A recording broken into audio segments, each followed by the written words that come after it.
Good afternoon, all, and welcome to today's CubeFit Ask the Coach call. I'm Mike in Boise, Idaho, and on the line also is David in Houston. And this is a call where you can just come in and ask anything health, fitness, wellness related that you want, or just listen in conversation, or yeah, there's really no rules, just an open forum to talk about anything that you would like. So first, we like to open it up with some questions. David, do you have anything to get us started today?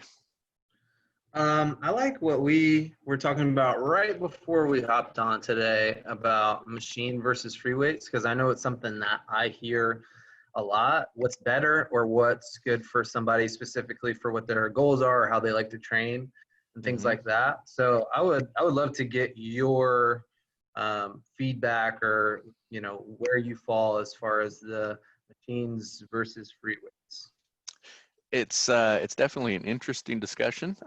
It's one that tends to even get heated sometimes, and we're not going to allow that because it's just not necessary. But I don't know. I think there's a time and a place for both. I think that if I only had a chance to use either free weights or machines for the rest of my life, it's going to be free weight stuff.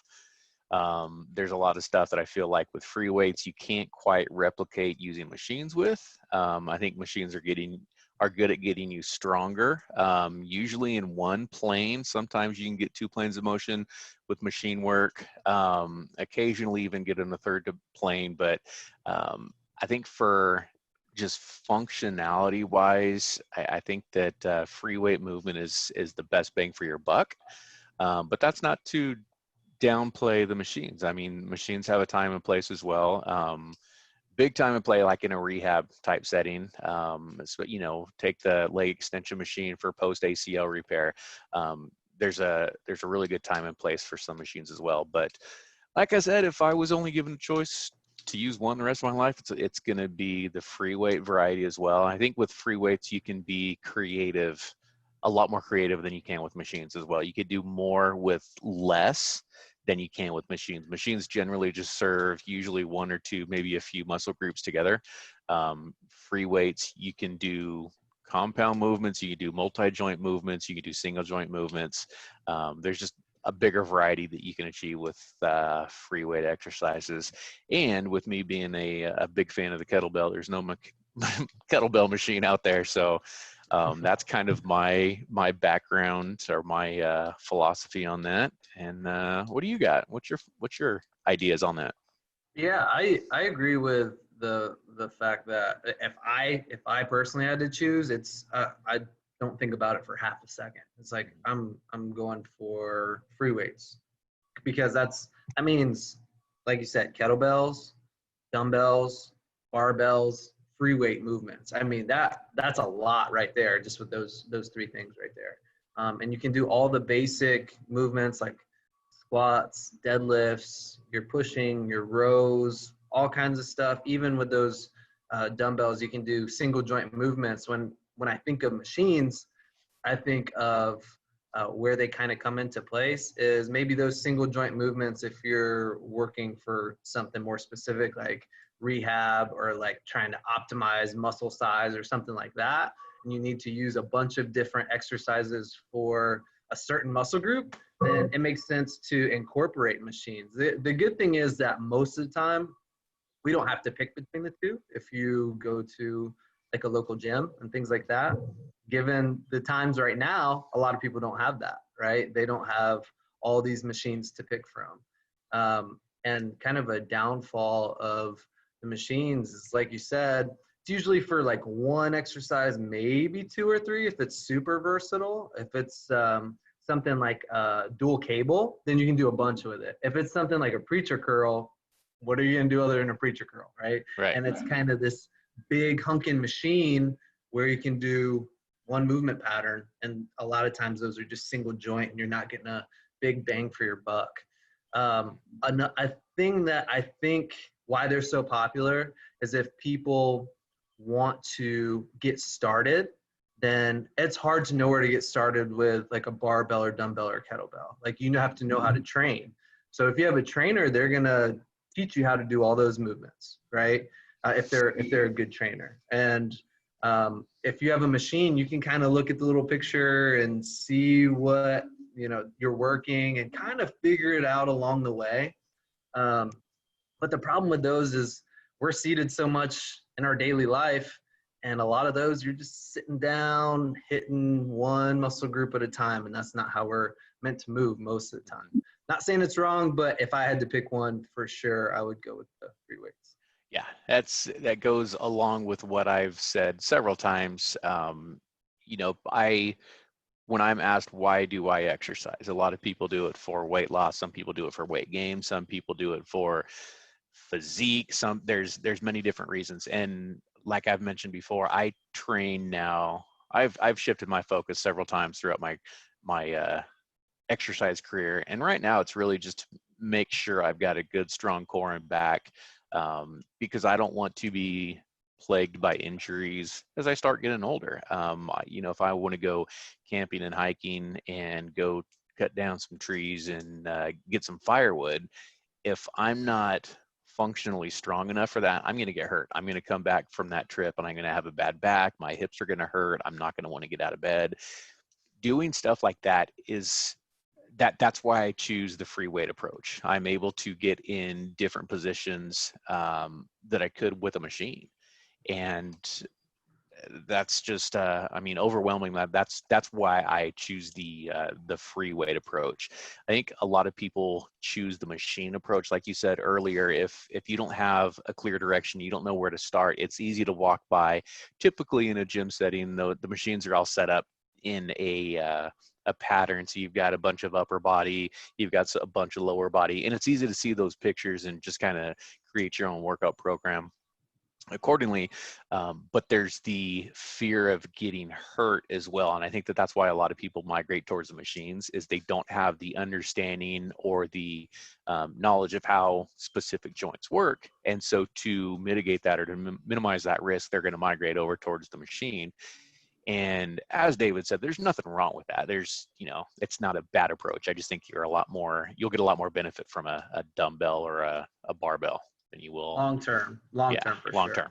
Yeah, because you have to you'll find those weak points really quickly if you learn how to move, and then you load up with a barbell or kettlebell or dumbbell, which you won't find if you're seated doing a leg press or something like that, right? You might get some growth or strength in your quadriceps and glutes or something like that from doing a leg press, but holding yourself upright and having that core stability and making sure you have a strong spine and all those things that Mike was just saying, that comes along with doing those barbell basics and things like that. So yeah, we're agreed on this one.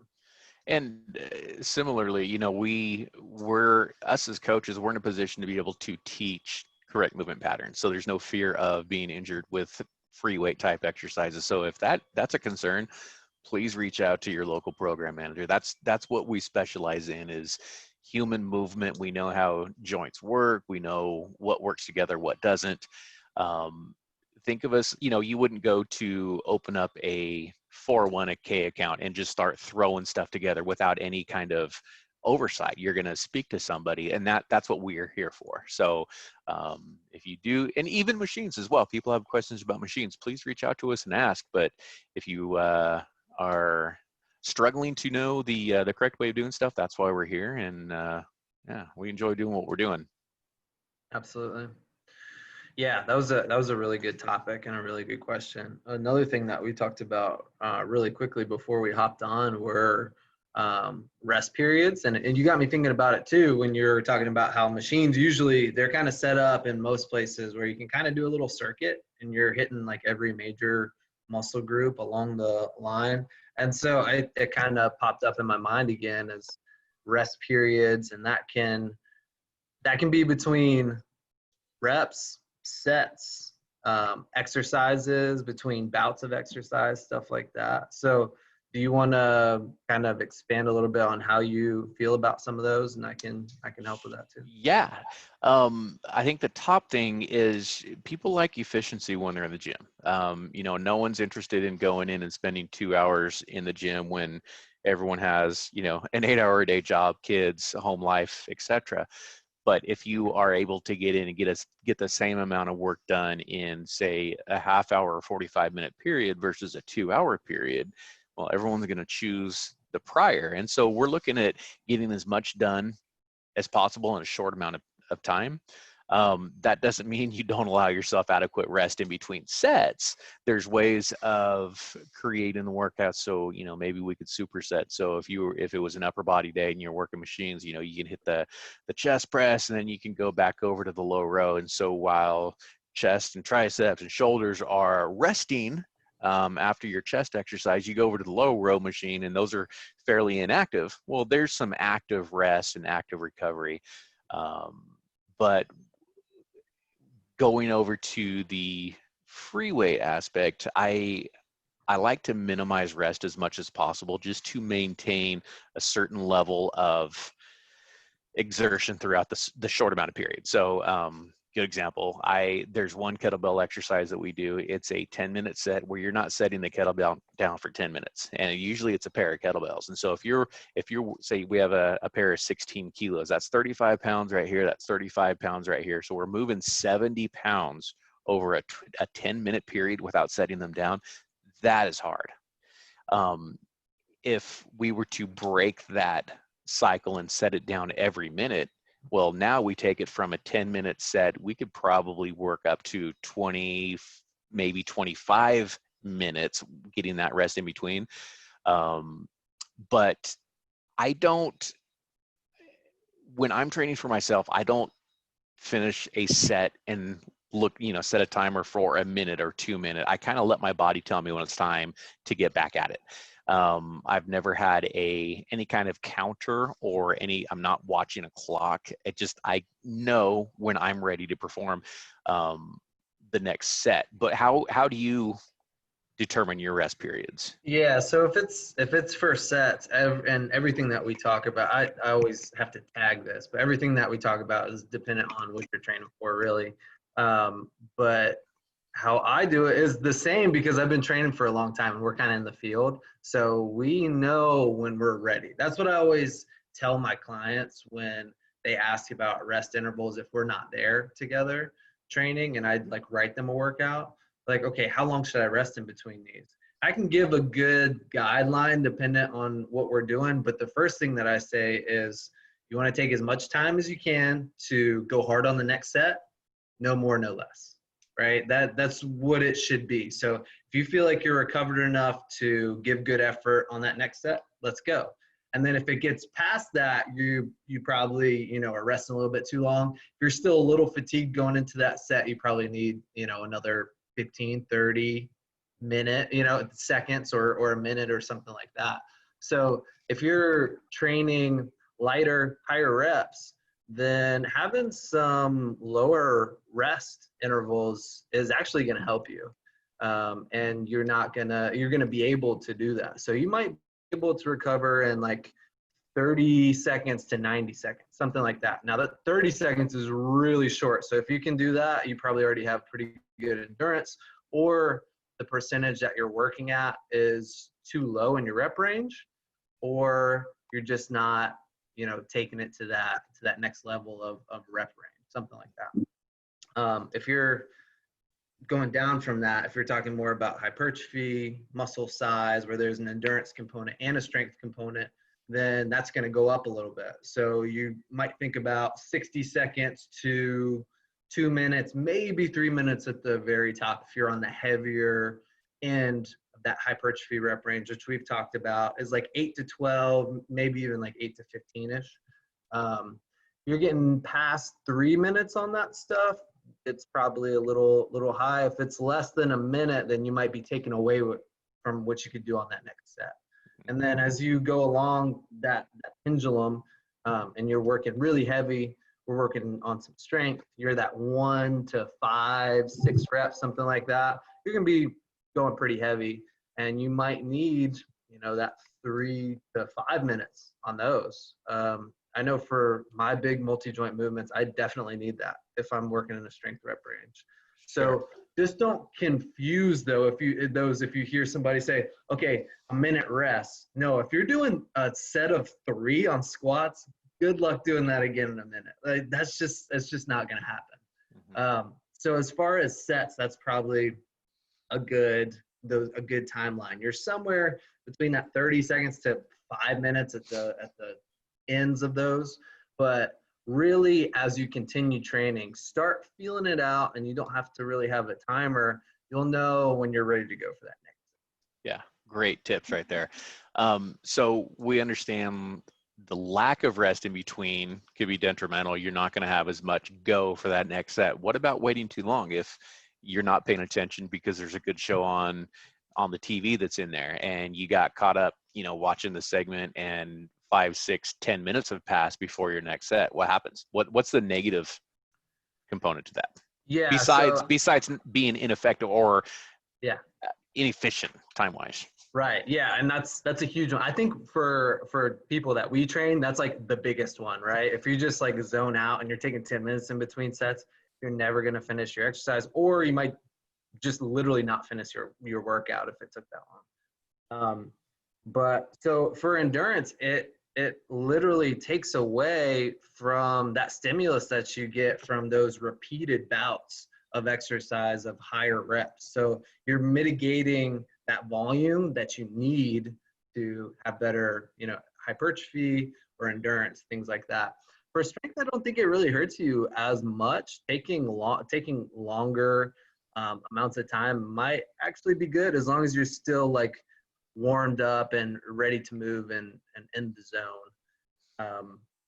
Yeah, I think there's probably a metabolic effect too when we're talking about muscular size that if you're training and you're taking longer than 3 minutes, probably leaving some of those gains on the table. It reminds me of a time, this is many years ago, when I used to, I was an independent contractor and I had some clients that I used to train out of a World's Gym.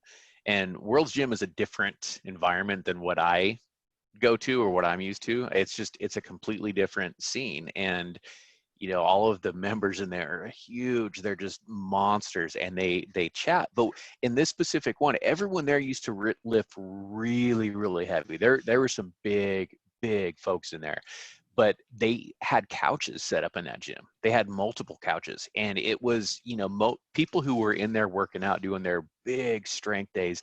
They'd be in there for at least 2 hours every day, 3 hours, and you go and you get a really heavy set of, let's just say, squats, because I love squats, and they'll get their set of 5 or whatever, and then they'll take their belt off, they'll go head over to the couch, and they sit there and they just chit chat with people for, what seems to be 10, 15 minutes before going back. That works for some people. I lose focus. I want to get it done. I want to get it over with, and I want to get out of there. But yeah, everything you were saying just reminded me of that. I hadn't thought about that in a while. But yeah, there's couches set up all over, and kind of, it's like they were encouraging that environment, and people loved it. Yeah, it makes me think of two things too. So like if you're talking about world's strongest man and you're talking about guys that are like 400 plus pounds, the amount of force that it takes, the amount of force they have to produce to lift up whatever it is. Maybe it's 1,000-pound deadlift or something like that. They're not going to be back to doing that for another set in 5 minutes. It's just not going to happen. So they need those longer rest periods and things like that. So like you said, I would think that their strength workouts, minimum 2 hours. Yeah. Like 2 to 4, I would probably guess, which is crazy. That's so far out of like the realm of how we train or people that we train right now.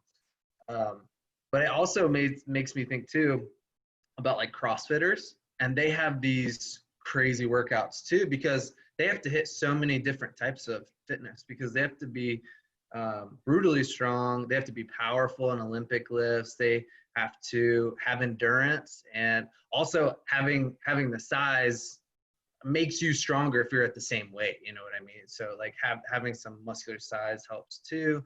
They have to be aerobically fit. So when you're talking about how long they're spending in the gym, again, it's hours. So it's different for different people for sure. Sure. Yeah, absolutely. Fun topic. Good conversation there. Yeah. Like everything about that. So what about not just sets, but like bouts of exercise though? Like how much time, so we're not talking minutes, we might be talking hours or days for different bouts of exercise. How much rest do people need? Are you talking in terms of complete recovery, like different days? So if we had like a heavy squat day on Monday, Yeah, we can go there. Yeah. so I like to use a soreness scale. I don't like training. So okay, let me take a step back. If I'm doing heavy squats on Monday, I'm not even thinking about them again until probably Thursday at the earliest. I don't like training with soreness. A little bit of soreness, okay, but I truly feel like if you're sore, your workout is not nearly as effective. I would much rather see you have an additional day of rest. And by rest, I don't mean being inactive. I mean doing something different, not exercising in a way that's going to continue your soreness from your squats. Let that go until you're maybe like a 2 or less on the soreness scale, and then get back after it. I don't see any reason to continue exercising specific muscle groups when you're sore, because you're not putting your best effort into it, so you're not going to be getting everything out of it. And people heal differently. I think that there's so much that goes into the recovery process: sleep, hydration, nutrition. There's so many different variables.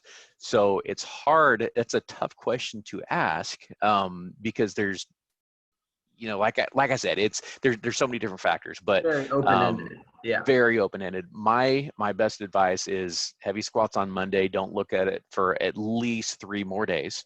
Um, and then learn how to program accordingly. You should know when you're at that point, you should know how sore you're going to be. If you have a really heavy day on Monday, you should understand what's going to be coming up on either Tuesday or Wednesday or both. Most people take 2 days to get that soreness. I'm always that day. I'm a quick soreness person. If I have a heavy lift in the morning, like on a Monday morning, I could start feeling it Monday evening. It comes on really quickly for me. And usually mine leaves a day before most people's, unless I'm really, really sore. And then the entire world's going to be hearing about it for a long time because that's just what I do. But yeah, so it's a tough question to answer without knowing more. But yeah, like I said, eh, don't train when you're sore, or don't use the same muscle groups when you're sore. Let them continue recover. There's there's no point when your entire body should be so sore that you're not exercising. If we get to that point, I think that you've gone a little bit too strenuous, and we should back that off, from where you started, because you want to be able to be doing something every day. And so if you get to the point where your abs, your back, your legs, your chest, everything is so sore where you can't be active, I think you've done too much. For sure. Yeah. Yeah, that's funny. That's funny you say that too with the squats, because that's a great place to start. I squat on Monday, then I squat on Thursday, and that's how it works for me. But squatting is not the only thing that I'm doing too. If I was probably just squatting, I might be able to recover a little bit more. But if I'm doing like a RDL in there too, and like some other things, it makes my soreness and fatigue go up that much more. But yeah, that's a pretty good rule of thumb. You definitely want that 48 hours at least. It really depends on how you set up your program too, because you can do certain exercises more frequently, like Mike was saying, and different people kind of recover at different rates. I've had people that squat 3 times a week with no problem at some type of squat movement too. It's not like we're back squatting 3 times a week. That makes no sense. But doing a squat movement where maybe they're working at a certain percentage that's heavier and a certain percentage that's lighter on back squat on like a Monday, Friday, or Monday, Saturday. And they have some front squats in between that is more of like a power or something like that, right? But that's a really good rule of thumb though, just by how you feel, and you'll get a feel for that along the way over the days, weeks, months, and years that you train. You'll definitely get a feel for that too. The big thing is that you want to make sure that you don't have a bunch of overlap between those muscles that you're training. So making sure that you're training split from day to day, there isn't a bunch of overlap. Like you're doing squats one day and then you're doing lunges the next day and then you're doing hip thrust the next day and you got to go squat again. Like, oh, the guy said that I can squat on Monday and Thursday. Yeah, but you have to actually rest those muscles in between too. A good thing to talk about there too is that modalities of exercise. So even though you can't, strength train your quadriceps day after day after day, maybe you're squatting on Monday and squatting on Thursday, but you want to do some stuff in between. So you have like cardio in between that's, going to fatigue those, but it'll actually, a lot of times it kind of helps that soreness dissipate too. So there's other things that you can do. There's different modalities of exercise that you can do. The last thing that I thought of too was to your point of being so tired or so sore, or just, I've felt like this before, just so fried that you can't do anything for a long time. That's because you have that central fatigue, because maybe you're just going too heavy too often, or you're doing too much overall work too often. And maybe your actual muscles feel fine, or some of your muscles feel fine, but just your entire system can't take it. I've had that where people, their muscular system is fine, but their CNS is just fried. So we have to do a deload. Have you had that before too? Yeah. Yeah, the whole thing, when your nervous system is fried, it's a different type of feeling. You can't really quite explain what's going on, and you just don't feel right. And I don't think enough people give your nervous system enough credit how active your nervous system is when you're exercising, when you're training. There's so much nervous system stimulation that needs recovery time as well. We always hear about muscle needs recovery from exercise, so does nervous system. And I've seen studies where people's mental stress levels skyrocket when their central nervous system is overly taxed. So it messes with your mental well-being at that point. There's just so much stress going on. So, stress hormones, your body just starts reacting to it like, hey, we need to back off. Yeah. That's what training is. It's stress. It's stressing your body so it'll adapt and get better. But recovery has to be a component of that. Yeah. And if you're feeling like you usually enjoy exercise for the most part, there's days where everybody doesn't want to do that, but if you usually enjoy your workout and you feel better and you're just dragging for multiple days in a row, that's how you probably know that you need to step back and take that deload period where you're just doing a little bit less for a couple of days and then you can get back to it. Yeah.